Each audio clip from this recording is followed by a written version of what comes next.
L'endométriose, elle doit être évoquée en cas de dysménorrhée, c'est-à-dire des douleurs pendant les règles invalidantes.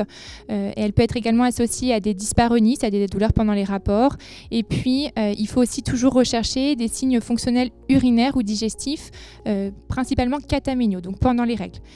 Chez certaines femmes, on retrouve également des douleurs pelviennes chroniques, donc non systématiquement pendant les règles.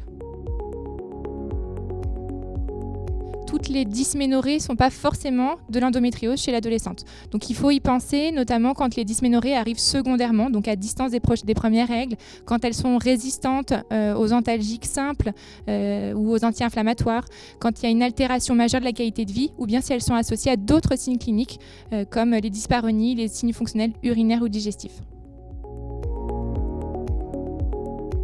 Il est tout à fait possible de traiter les symptômes douloureux avec des traitements médicaux en première intention, avec évidemment les traitements antalgiques de palier 1 ou palier 2, et puis les traitements hormonaux qui vont avoir un blocage de la fonction ovarienne et qui va permettre de limiter l'inflammation de lésions. Et donc les traitements hormonaux, c'est des contraceptifs de type œstroprogestatif ou des microprogestatifs.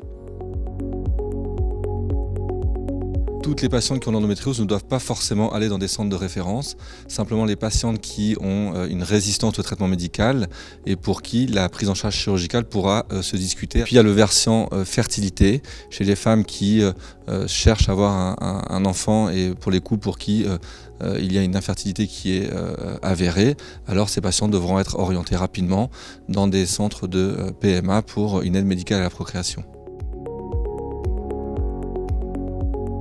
Le traitement médical, il est effectivement proposé lorsque les patientes sont symptomatiques. On ne va pas traiter de façon préventive les femmes chez qui on a diagnostiqué l'endométriose qui ne se plaignent de rien.